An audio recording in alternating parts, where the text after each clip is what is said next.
Start off by blending some onion, 1 onion, and a big bunch of cilantro in a food processor. Move down the side. 2 bowls. We'll add 1 egg, onion, cilantro mix, 2 packs of ground chicken, Turmeric, 2 garlic cloves, salt, pepper, breadcrumbs. And realize you forgot to add chicken seasoning.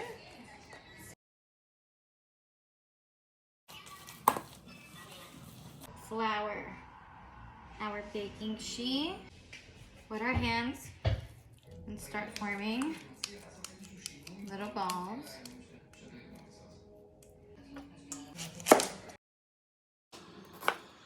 And we're gonna coat our chicken balls with flour.